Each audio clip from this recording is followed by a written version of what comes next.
是按关键时刻，台美的贸易协定谈完之后，台美的贸易同盟已经形成了，这是美国对台湾的方式。那美国怎么对中国呢？它是用贸易孤立。而现在我们看到，为什么川普要跟台湾来合作？因为他下一步要出手，当然就是 AI 领域，还要封锁中国的技术。这一点只有我们台湾可以来办到。所以你看到《华尔街日报》今天这个标题，他写的太真实了。他说，晶片瓶颈让中国 AI 开发者直言难以超越美国。他的副标题里面，他说一些顶尖的中国 AI 研究人员，他正在得出一个悲观的结论：由于晶片瓶颈，短期内中国 AI 赶上美国的机会渺茫。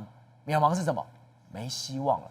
那这不是糗大了吗？这件事情花了多少钱，砸了多少钱，结果没想到竟然得出了2个字：机会渺茫。像今天呢，台湾跟美国达成这个贸易协定，那台湾呢要未来跟美国的这个半导体的产业或是 AI 产业都要深度捆绑。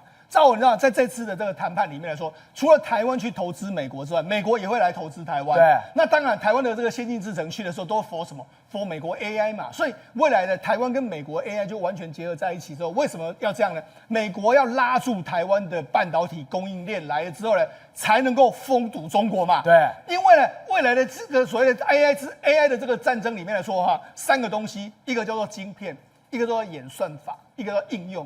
应用端跟这个演算法，你中国可以，但是晶片是唯一美国可以扣上你的紧箍咒。那我要扣上你的紧箍咒的时候，我就要把台湾拉过来嘛。对，所以你看今天呢，台美的这个贸易谈判结束之后，台股涨600点嘛。那你看中国这一边呢，反而就是好像他们，你看今天不是国台办也骂，外交部也骂。那事实上，接下来我们可以看到，这过几天呢，中国大概各大部门全部都会出来骂。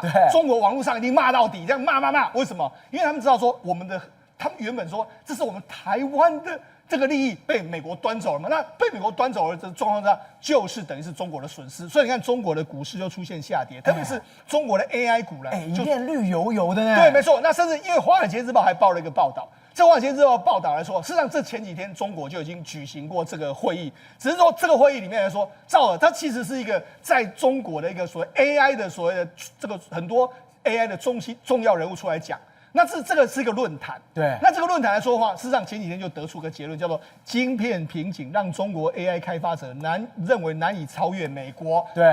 但是中国媒体也没有报道这件事，不敢报，谁敢报？那就《华尔街日报》给它爆出来，所以他告诉你什么？你看，美国显然知道，中国也知道。晶片瓶颈4个字才是让中国 AI 跟美国 AI 能够拉开的一个差距的一个最重要的原因嘛。而且我们刚刚看《华尔街日报》里面他说什么？他说机会很渺茫。对，中国为什么不太敢报？没有啊，哪有这种事？都我们乱讲。是你看到这个标题，中国 AI 晶片自给率今年冲80%，2028年迈向全面的自主。对，我80，我哪需要你啊？所以你看那一种叫做什么？那种长他人志气、灭自己威风的事，中国不会报道。对，中国报道的都是这一种。你看呢？你看中国 AI 晶片自给率今年要冲到80%，太强了。然后2028年要迈向全面自主的一个状况。然后他说什么？预计2027到28年要实施半导体的这个自给自足，然后特别是半导体的这个设备的国产化方面，预计到2030年国产化要达到52%。你看，我们看中国的已经很久了，媒体了哈。你看中国的这个半导体的这个自主呢，从2020年，然后2025年一直喊到现在，自主了吗？根本没有嘛！我就是跟你讲，他们的 AI 晶片要自主冲到80，我跟你讲，做梦！为什么做梦？不可能，不可能！为什么？因为 AI 的晶片你至少是要7奈米以下做到。对，中国7奈米现在只有中芯一家做得出来，中芯的产能目前为止已经紧绷在做了，它不可能再更多。所以这也是为什么你看。为什么美国要把台积电抓住？因为台积电7奈米以下的这个产品是它的主流，都是生产 AI 的东西，所以这刚刚恰好就是中国跟这个美国最大的差异就在这边。好，那我跟你讲，那现在中国呢怎么尴尬？你看他一边在那边说我们要自主哦，对，然后另外一边说，你看中国正在拟定要辉达的 H200的这个晶片的采购规则，也就是说，你看中国一直说，哎，我们要自主。但是呢，他又想要买 H200，为什么？因为 H200比中国太好用啦。但是习近平又说不行啊，我们要自主啊。但你看外面报道就是说没啦，你根本就是要用啊嘛，对不对？他就说什么啊，我们这个中国呢也用相关的这个规则，他说可能管制国内购买 AI 晶片的数量，然后中方等于是让辉达能够有限度的这个销售，而不是全面的封杀，就是会有总量管制嘛。然后另外还有一个，他说我们会用到必要性的这个用途，我们也会买啊必要的这个用途，譬如说 AI 的研究。所以你看，他们中国都说 AI 研究要用到，那他也要用让企业来用。所以等于说，我跟他讲，你综合这两个消息，你就知道说中国根本没有要进，对，中国只是放一些消息说啊，我们海关要封杀，但是事实上敢封杀吗？根本不敢封杀。为什么不敢封杀？我们就从《华尔街日报》的这个报道，这个报道，晶片瓶颈让中国 AI 开发者难以超越美国，对不对？对，他直接讲了非常多。我跟他讲，因为什么？因为他这次出席有非常多人在北京的一个论坛。这北京的论坛来说啊，你看，包括说像智谱的这个创办人唐杰，然后包括说像还有这个阿里巴巴的这个通义千问的负责人这个林俊阳，还有腾讯的这个姚舜宇几个人，他们都有参加。对。他们这个论坛来说啊，是在论坛就谈未来这个中国 AI 的这个未来的产业发展。就你看他们都说什么？他说虽然中国在某些领域做得不错，但仍需面临到非常严重的挑战。而且他说什么？现在中美差距可能在扩大。对，是唐杰说的。对，没错。那他就说晶片瓶颈嘛，对不对？然后他就说参与谈判的知情人士说，为了获取 Rubin 的晶片，中国企业已经开始租用东南亚的。还有中东的这个数据的这个算力，去年中国还尝试获取辉达、布雷威尔的这个系列，所以等于是他们现在想要弯道超车。什么弯道超车？就说好了，我们不买这个 Rubin 的晶片，但是我们现在可能先去，譬如说去东南亚买一些所谓的这个伺服器的公司，或者到中东买一些伺服器公司。未来 Rubin 的话，我们就直接到那边去算，这样就好了一个状况。好，而且你可以看到一件事情哦，刚刚讲这句话的人，他的公司叫做智谱。他才在本月在香港 IPO， 对，没错。IPO 我应该是要很风光啊，我应该要怎么样？我就说我们吹啊，最厉害。对，他很聪明，他也懂。现在中国遇到的情况是怎么样？我才不管你的嘞！因为他们这是个内部的论坛，就是说他们其实是一些 AI 的人呢，在讲一些苦水这样一个状况。就是反正大家可以在论坛中讲真话，但是在股票来说，当然就不能讲真话了哈。那他讲的是什么呢？他说差距可能在扩大。IPO 才融资10亿耶，对，超过10亿的。好，那除了他之外来说，就有人问这个，你看。目前为止，中国最重要的一个模型，就是一般商用模型来说，阿里巴巴算走得非常快。然后它的通义千问来说的话，事实上现在要整合很多这个所谓 AI 代理，算是非常厉害哦。它跟 Google 是两个非常类似的公司，就是他们的业务发展的路径很像。好，那就问他，他是大模型，你可以做到通义千问的大模型负责人林俊阳，那一定是顶尖人物嘛。对，然后就问他。他说呢，我们这个未来3年到5年，中国有多大几率可以超越 OpenAI， 还有 Anthropic？Anthropic 的话，就是目前为止美国的第2大的这个语言模型哦。他说阿里巴巴的这个负责人就说，我认为呢，几率是20%或是更低，没机会了。对，这就是没机会。为什么？他就说，因为 OpenAI 跟 Anthropic， 我跟你讲，这差异差在什么地方？因为他们很有钱。我就说这个 AI 竞赛里面来说啊，说真的就是资本投资。对，你可以看到今年美国的4大 CSP 业者，今年可能会投资到，去年投资4000多亿，今年可能会投资到6000多亿美金哦。他就说他们相当大的算力是投入到下一代的研究。那我们今天来说都已经建走了，交付都已经占了数据绝大的这个部分哦。所以说他们根本没办法，他们光是在研究今天的。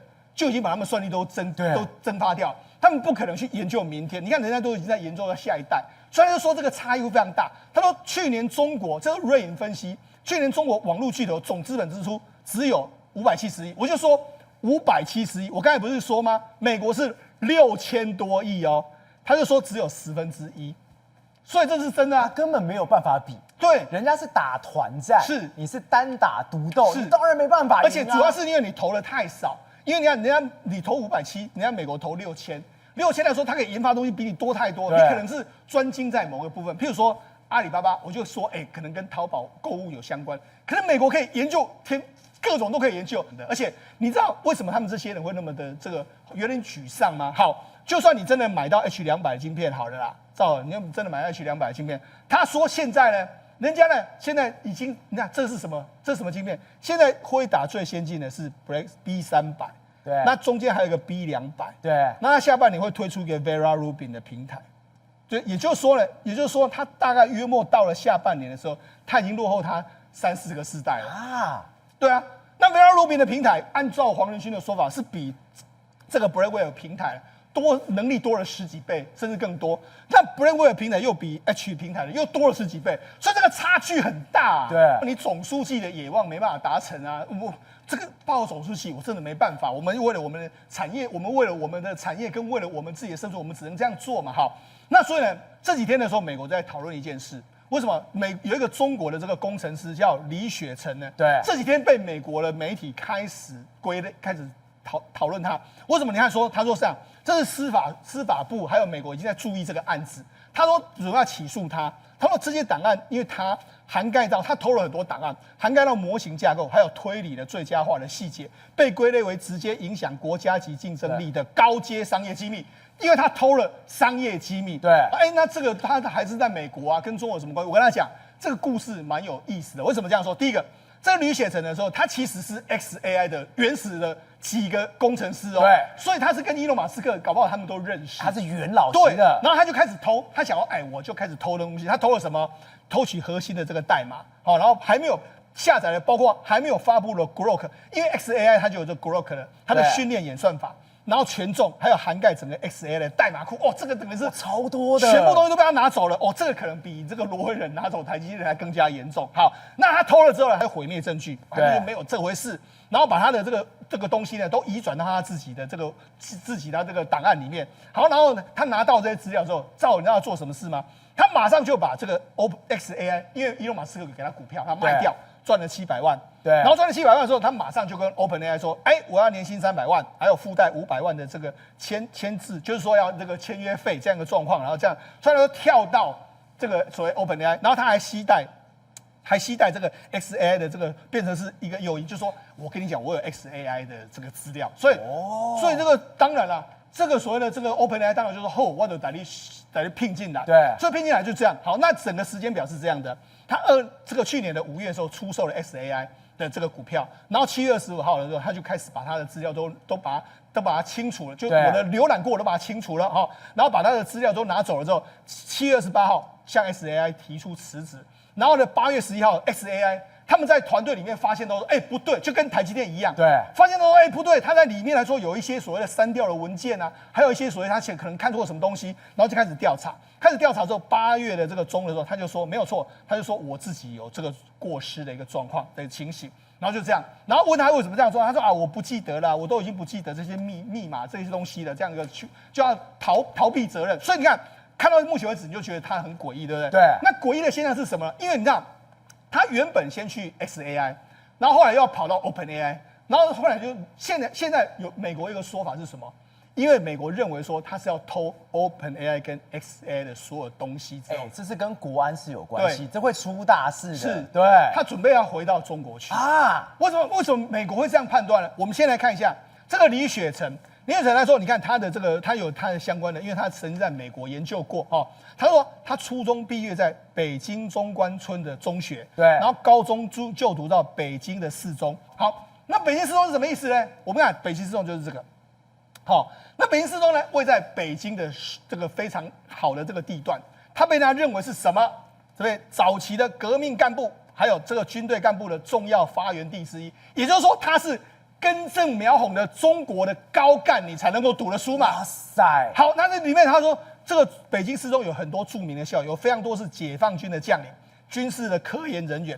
那里面来说的话，有什么很多开国的这个大将的这个子女，譬如说什么彭德怀元帅的养女，然后粟裕大将的儿子，还有这个他们都是四中的校友。所以你看这个，如果你是美国的情报员，看到说，哎呀，他念北京四中，对，然后他是这样根正苗红，然后到美国来，在美国的 XAI 工作，又到美国的 OpenAI 工作，然后你在 XAI 偷了那么多资料，你能确保说他没有给中国吗？所以现在李雪成惨了，他除了司法部之外，是现在什么？现在全美罚封杀了，职业封杀令，因为你好恐怖哦！我就说你会偷 XAI， 你有可能会偷 OpenAI 啊。对，这 OpenAI 现在也觉得不对啊，那你也可能会偷其他公司的啊，所以其他公司要封锁。问题是，他拿走了资料，这个很重要啊。对，搞不好现在中国也在找他。给你把资料拿回来。所以他现在目前为止来说，应该是被美国盯上，他可能也没办法离开美国，或者他完全身败名裂。对，没办法了。好，那我就讲，那所以美国就开始警惕，这个搞不好不是一个例子，会有很多人这样做。你看我们昨天不是我们这几天不是一直跟大家讲，你不要看到贸易赤字贸易的顺差创新高，中国就一直当喜事来办。我想你看他们又是这样。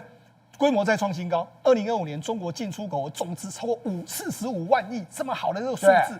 但如果你仔细来给他看的话，你就说，你看中国对东盟、拉美、非洲的进出口额来说的话，分别增长8，然后6.5，还有18.4。对，也就是说，他认为说，目前为止，我们即使有那么多外贸不确定，我们还非常非常好的一个状况。可是赵，你要知道吗？他这些国家，他说中国对“一带一路”的这个出口额高达23.6万亿，就是23.6兆，同比增加6.3%，占外贸的总值超过50%，达到51.9%这样的状况。其中非洲以18.4%的同比增长为最多。这就是出大事。是你卖一些比较好的国家，你才有钱赚。是啊，你卖什么拉美、非洲，他们能够消费的东西，它利润很低的。对，没错。我就跟大家讲，中国很多网友看到这个数字来说啊，他们一开始还没有所谓意会过来。但我们跟他讲一个状况嘛，你看呢，他说都是“一带一路”的国家，对不对？照我问你，中国那些“一带一路”的国家是中国资助他，对，还是他们资助中国？当然中国资助他，中国都还要资助他，才能够吃得饱、穿得暖。结果我卖东西给他。你觉得你有可能会赚钱吗？你看中国，你看另外一个报道，中国已经累计向全世界83个国家捐款大概53.7万亿。这其实捐的很多都是“一带一路”的国家嘛。他说14亿的人民的每一个人出口大概40万人民币左右，对，那每个家庭来说大概100多万。所以很多人就说，我们出口到那个地方就已经没有赚钱，就我们还要资助他。然后人家说，我们一个人要40万，40万人民币你也乘以5。一个人要200万台币，不是这很悲哀？你看这个我讲完之后，后面什么？为了世界人民美好，我们还需要任劳任怨，继续埋头苦干。对，苦的是人民啊，大哥。所以你看，他们为了要资助那些“一带一路”国家，你看他们弄了那么多，就到最后倒霉是什么？真的是蛮倒霉。第一个，他们不但没有赚到钱，然后这些“一带一路”国家，他们跟他们做生意越赔越多。对，就这些“一带一路”国家反过来骂你掠夺我们。对，大家都双败。对不对？就是这样的一个局面啊。那你看，我们跟美国，虽然我们国内很多人就说跟美国签这个协定，我们会掏空很多。问题是，我们也赚美国很多钱啊。对。那美国也可以拿到我们的先产，大家很开心啊。你看，跟中国做生意都会陷入这种悲惨的循环啊。那我跟他讲，跟中国做这个生意来说，这有很多很爆笑。我们就说，你好像是跟中国做生意的，会染上中国的习惯。哦。为什么讲？我们之前不是讲吗？那中国现在不是要去查粮仓，要查什么东西？烧这种事情来说，居然也在奈及利亚发生。为什么？最近一段时间，因为奈及利亚你看在2006年的时候，当时奈及利亚跟中国签，你看那时候胡锦涛跟他们签，对，然后签了之后，结果没想到这个约签下去，他们可以挖石油。那挖石油，结果没想到，就有他们相关的议员就说，你当初负责谈判这个人哈，这个人啊，你们贪污那么多，我们要给你质询，到底当时发生什么事？他哪有在质询？他昏了吧？对，赵文，你知道他为什么吗？他装睡。装死，因为你问我答不出来，装死。你看这旁边的人就没有按摩他，你给我醒醒，你给我醒醒啊！这个叫装睡的人叫不醒，就是这样子。对，怎么有可能叫不醒呢？他不是昏倒，之后不行了，他把他的鼻子给遮住之后，对，装不下去了。你看，我醒来了，他就是装。为什么？因为你问到他完全答不出来，他不知道怎么答，这不就是装死吗？这就是表示这样一个状况。那更惨的是什么？当时中国不是在那边开发。中国开发说，照理说应该开发的油都给中国，就没想到不只是中国拿走，他们奈及利亚民众啊，国家也偷了很多石油啊。所以也就是说，那当然了，那很多现在人质疑说你那时候有贪污嘛，那问他就在那边装死。所以呢，这整个你会觉得很荒谬的剧情，过去你会觉得这种荒谬的剧情只会在中国发生，但是没想到在跟中国的“一带一路”国家合作之后，好像那些国家也染上这种恶习。宇轩，我们刚刚讲，现在美国用经济、用科技的方式把这个中国给封锁，等于说中国在国际上面，在自己大内宣里面完蛋吃瘪了。就他现在今天想到一个奇招，我看你美国可以把委内瑞拉这样长驱直入端掉，我们中国解放军也可以的，连画面都释出的。对啊，这叫东施效颦、吹哨壮胆嘛。你还记不记得那时候美国去动委内瑞拉的时候，中国说什么？绝无介入他国内政问题。对我说就西朗啊，就你现在跟他演练什么，你知道吗？他要跑去斩首别人呢，斩首行动。结果你知道中国他干嘛吗？来，赵尔，他炸建筑物。炸建筑物，我没有看过这么奇葩的他们无人机耶，不是吗？感觉很炫呢。对，他有派无人机，对也是大型的。然后侦测完之后，一般侦测完哦是要干嘛呢？是要先把你的包括防空设备跟电力系统瘫痪嘛。对所以他不是，他就侦测完之后好像就逛街一样，逛完街之后，然后就哇咻，飞弹直接过来，然后炸他的屋顶。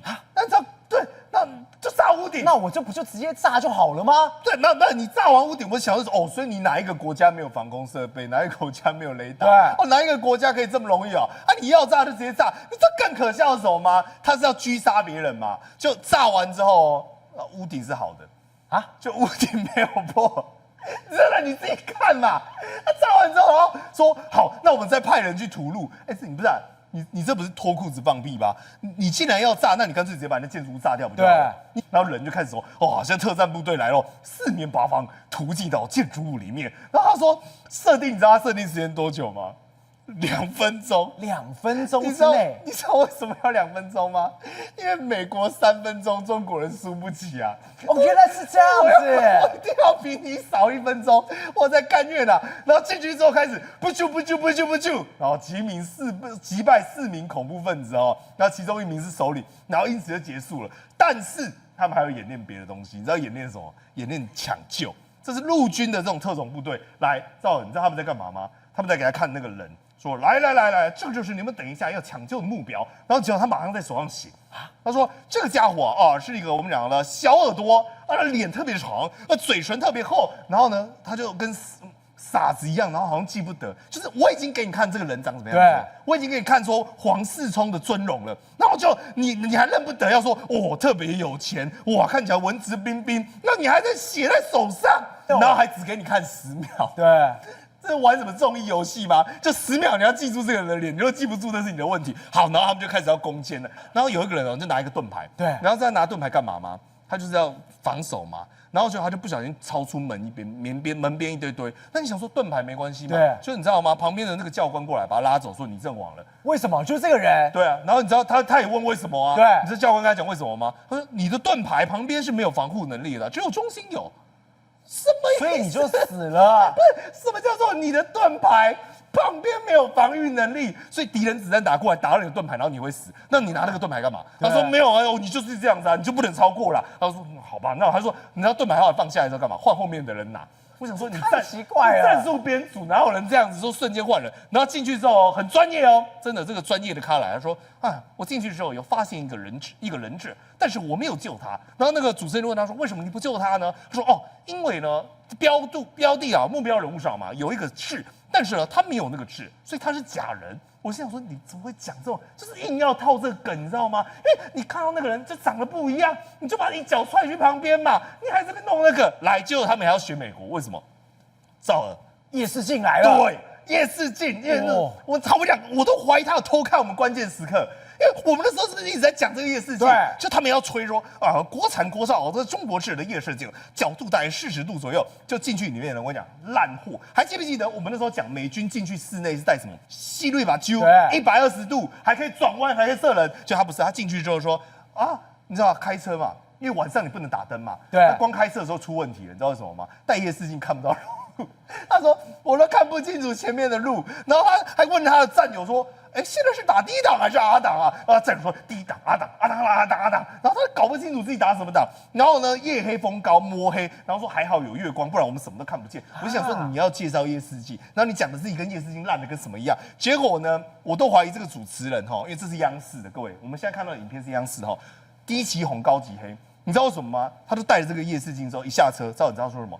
我分不清楚方向了，我感觉头有点晕啊！哎呀，这个方向的四处都好黑啊，看不清楚啊！还好有队友帮我指了明路。结果下一秒哦，他讲完这句话，下一秒哦，你就看到一个光芒，对，光线从高处往低处，你知道发生什么事吗？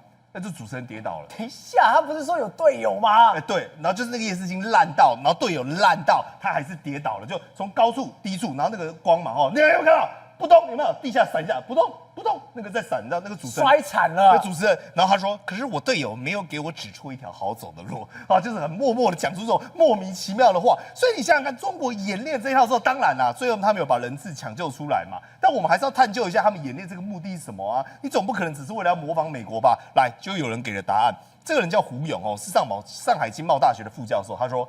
解放军若对赖清德实施斩首，不会留下任何营救的机会。他说不给美军特种部队以营救的机会，直接讲出来了，就是我们刚才看到那个好恐怖的斩首行动。然后甚至是呢，还有另外一个人要再帮忙补刀，他要吹。这个人张伟伟，中国的国师嘛。那国师他吹什么？他说把这个马杜罗抓起来，实际上你看呢，某种意义上展现了美国的弱势，他不敢进行陆地的战争。他们让我看完这句话，我一直不了解他的逻辑，就是美国不是把你陆地炸烂之后派地面部队去把人带出来吗？对。他的意思说，你只敢用直升机空降。他说这个叫不敢陆地战争。真的假的？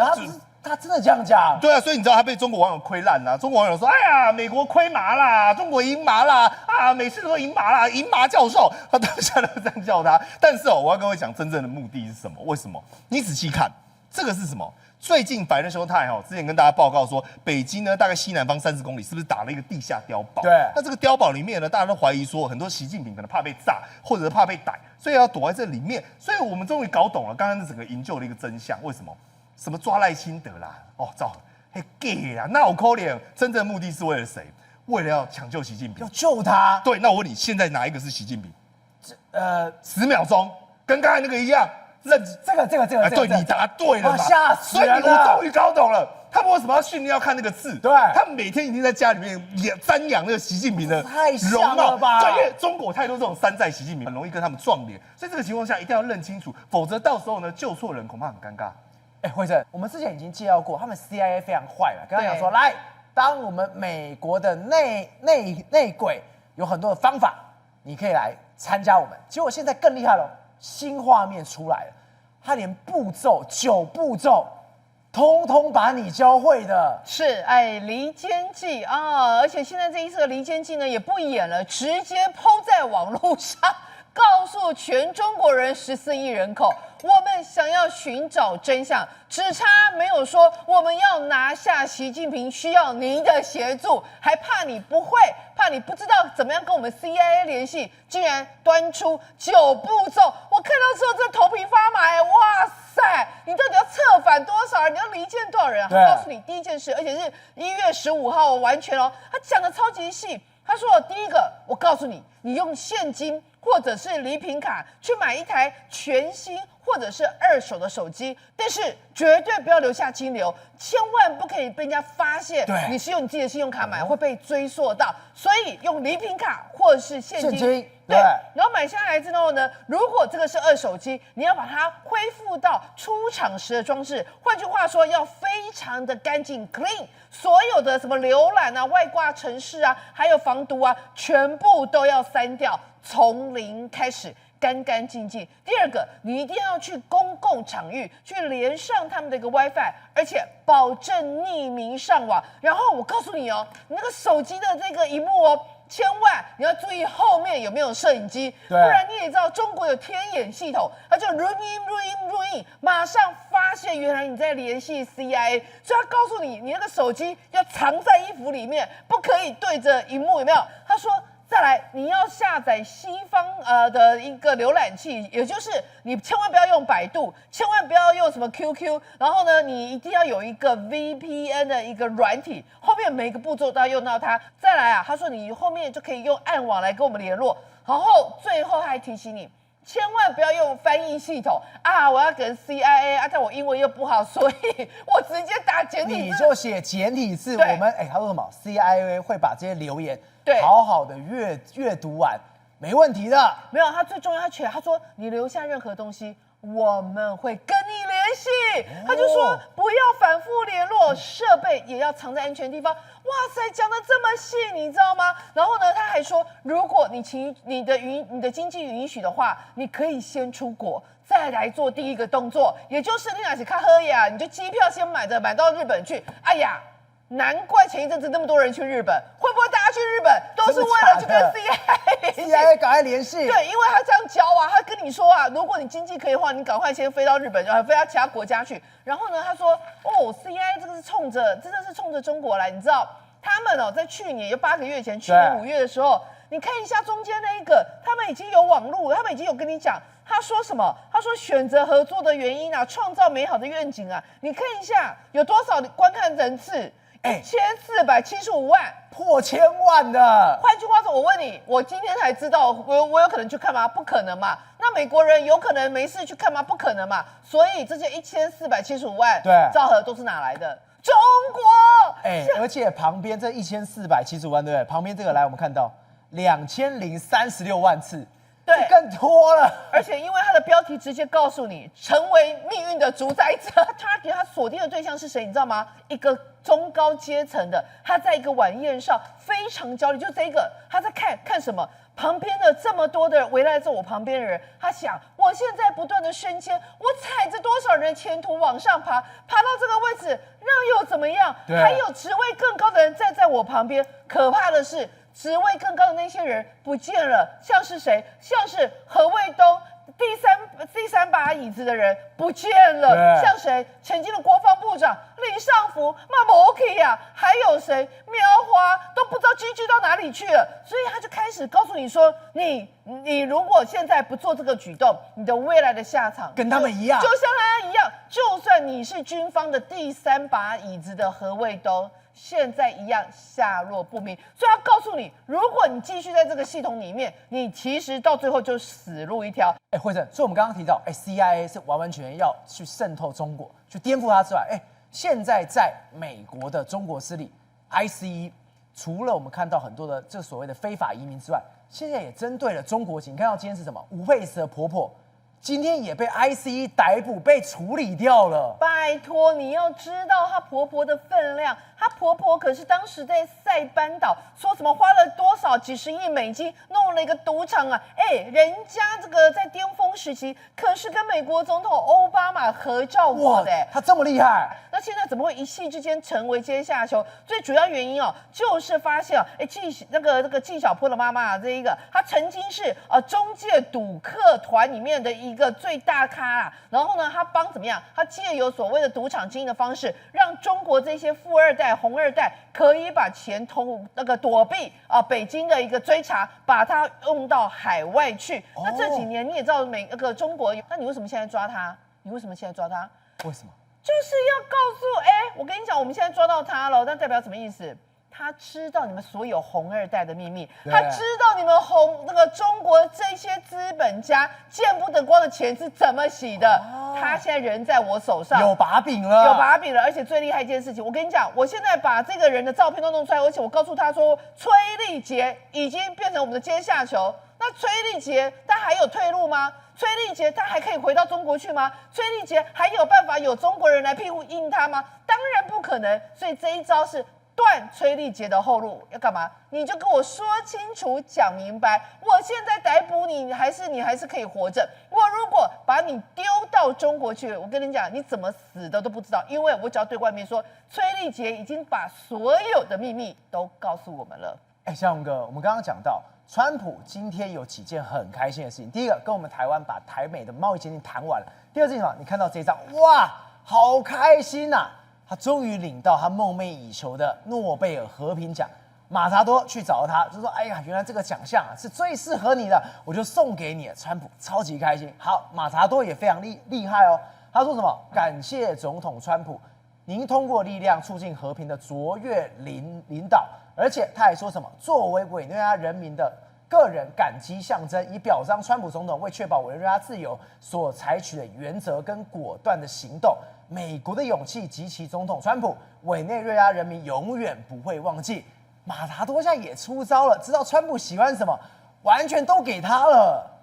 这个有问题有问题。对，因为他现在是把奖章给他，头衔不能动对，但是川普还是很爽啊。可是他没有办法当总统啊，不是讲对他当初现在批评他是说，他当初接到诺贝尔委员会的通知的时候，他应该拒绝接受那个和平奖，对，然后说这个奖应该给川普。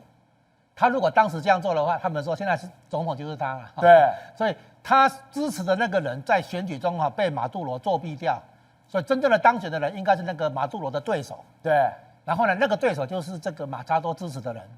所以呢，如果现在马杜罗走的话，照理说委内瑞拉的总统应该换成真正的赢家，对不对？对或者说是马查多支持的那个人嘛。对没有，现在川普让那个马杜罗的副总统暂时接管委内瑞拉，所以呢，你可以看出来，川普其实很生气。你当初抢了我的诺贝尔和平奖，所以这个笑只是蛮爽，没错，但是心里是就是你把他抢的。啊，对。然后呢，你旁边他讲的这些话，他等于在位置比川普高他就老师在称赞学生嘛，这个学生很用功，这个学生成绩很好。你是老师，别人是学生的感觉，等于说他的级别比川普高，他才会说马查多的这些话，他是上对下的方式。对啊，你看他的口气嘛，你做得很好，你做了这个那个，你凭什么资格来评价川普啊？你算老几？然后呢，现在很多委内瑞拉的人要跟美国来做连结包括历史上有什么样的那个关系，对不对？这个其实都是在争取川普来改变委内瑞拉的政治然后呢，这样的改变的话，美国会想要得到什么呢？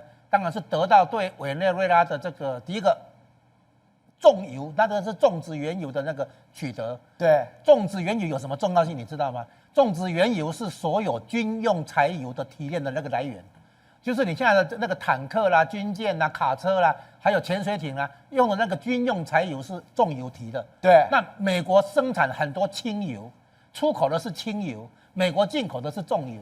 那重油来源委内瑞拉，重油才是美国对付中国切断它的石油来源的一个重要的地方，因为那个重油是用来提炼军用柴油的。那军用柴油美国要拿到手，不能让中国拿到手，为什么？美国在为战争做准备，所以美国要抓那个影子船队。对，那个影子船队从委内瑞拉运的油是重油，对，然后给中国去提炼成军用柴油，准备发动战争的时候用。美国能接受吗？美国不行嘛，对不对？所以也难怪从第一艘、第二艘，现在已经说什么，已经到了第6艘了。现在是直接你敢来，你如果不遵照我规定，我真的把你扣起来，我真的登船嘞。